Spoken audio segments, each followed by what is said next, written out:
Do you feel the vibes?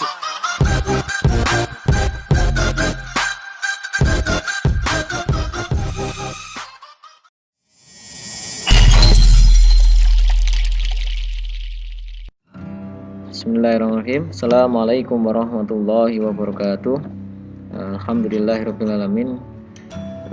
Pada kesempatan kali ini kita masih diberi kesempatan untuk bertemu kembali untuk melanjutkan materi pelajaran kita, yaitu IPA, yang mana pada kesempatan kali ini pelajaran IPA-nya sudah memasuki di tema 2,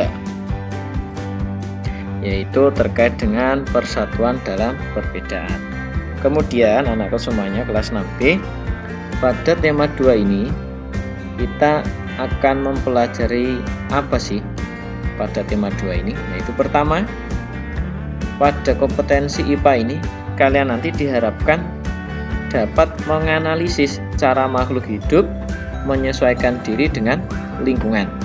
Yang kedua, dapat memahami dan menyajikan karya tentang cara makhluk hidup menyesuaikan diri dengan lingkungannya. Nah, sekarang kita masuk ke materi selanjutnya, yaitu cara makhluk hidup beradaptasi. Ada yang tahu kira-kira apakah itu adaptasi? Oh ya, ini adaptasi adalah penyesuaian diri makhluk hidup terhadap lingkungan tempat hidupnya. Jadi maksudnya bagaimana makhluk hidup itu menyesuaikan diri dengan lingkungan sekitarnya. Nah, makhluk hidup itu siapa saja? Bisa manusia, bisa tumbuhan, juga bisa hewan. Selanjutnya, apa sih tujuan dari adaptasi itu? Tujuan dari adaptasi adalah yang pertama, untuk melindungi diri dari musuh atau predator atau pemangsa. Yang kedua, untuk menyesuaikan diri dengan lingkungannya. Menyesuaikan itu bagaimana? Ya, kalau manusia misalkan kalau ini musim panas ya, kita pakai kipas angin. Kalau musim dingin kita pakai selimut dan lain sebagainya. Nah, kita lanjutkan. Nah, bagaimanakah? Nah, ini adaptasi dibedakan menjadi 3 jenis. Ingat, adaptasi makhluk hidup itu dibedakan menjadi 3 jenis. Yang pertama, adaptasi morfologi. Penyesuaian bentuk tubuh makhluk hidup terhadap lingkungannya. Jadi adaptasi morfologi itu adaptasi penyesuaian bentuk tubuh makhluk hidup terhadap lingkungannya. Nah, adaptasi ini dapat dilihat dengan jelas. Dengan mata telanjang pun bisa dilihat. Apa contohnya? Nah, contohnya pada hewan ini. Kaki berselaput pada bebek. Jadi bebek kakinya berselaput sehingga ketika berenang dia mudah. Yang kedua, adaptasi fisiologi. Apakah itu? Yaitu adaptasi penyesuaian fungsi alat-alat tubuh bagian dalam pada makhluk hidup terhadap lingkungannya. Nah, contohnya ini bunga rafflesia. Dia mengeluarkan enzim untuk menarik serangga. Jadi secara dari dalam tubuhnya mengeluarkan enzim atau zat-zat yang mana zat itu bisa menarik serangga untuk mendekat.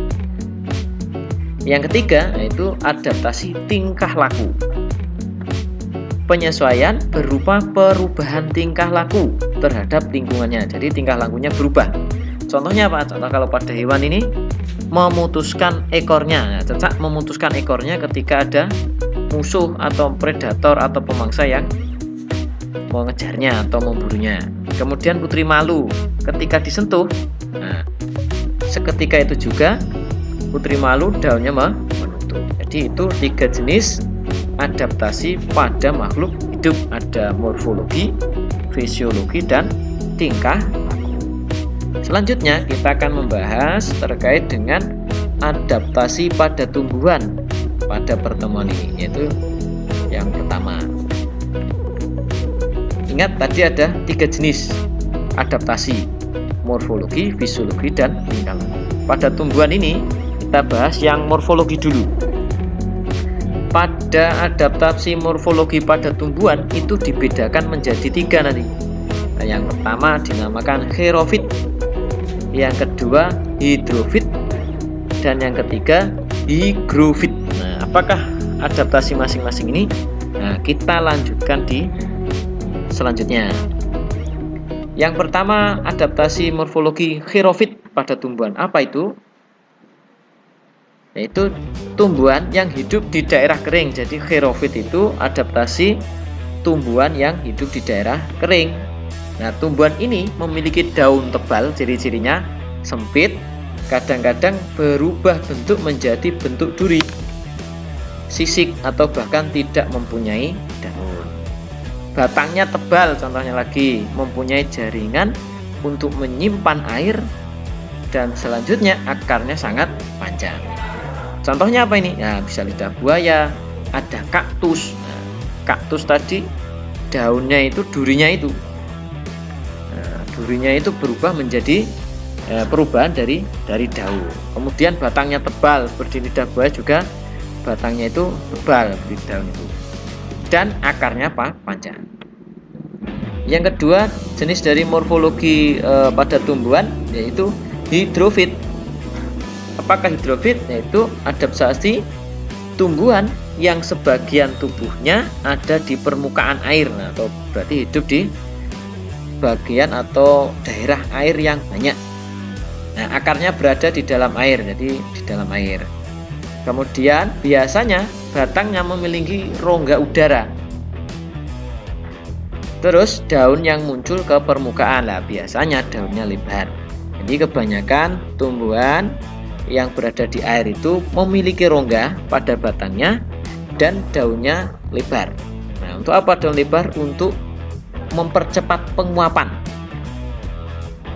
Contohnya ada kangkung, ada lagi apa nanti? Teratai dan lain-lain. Kemudian yang ketiga yaitu higrofit. Nah, apakah itu? Yaitu adaptasi tumbuhan yang hidup di daerah lembab. Nah, ini tidak banyak air, tidak juga sedikit air, jadi cukup. Nah, ini yang gitu. Tubuhnya terdiri atas bagian-bagian akar, batang, dan daun. Nah, sempurna ini ya. Batangnya pada umumnya tidak tampak karena terdapat di dalam tanah. Nah, masuk ke dalam tanah. Daunnya yang muda umumnya melingkar atau menggulung. Contohnya apa? Pakis, nah, tumbuhan pakis ya, seperti menggulung. Kalau dia masih kecil, dia seperti menggulung. Kalau sudah agak dewasa, nah ini yang masih muda menggulung, kalau yang sudah dewasa membuka. Nah, jadi itu anak-anakku semuanya. Adaptasi morfologi pada tumbuhan ada 3 tadi ya. Xerofit, hidrofit, dan higrofit. Nah, selanjutnya yang adaptasi fisiologi. Nah, apa itu? Nah, contohnya kantung semar. Jenis tanaman yang dapat memakan serangga. Nah, kantung semar ini tanaman yang selain dari tanah, dari pupuk, dari fosfor dan lain-lain, juga bisa memperoleh makanan atau sari-sari makanan dari serangga. Nah, sehingga dinamakan tumbuhan insektivora atau tumbuhan yang dapat memakan serangga. Untuk menarik mangsanya, nah, kantung semar mengeluarkan bau yang menyengat. Nah, ini jadi adaptasi fisiologinya, yaitu bagian dalam tubuh tumbuhan tidak dapat dilihat ini ya. Yaitu mengeluarkan bau yang menyengat sehingga serangga-serangga itu tertarik mendekat.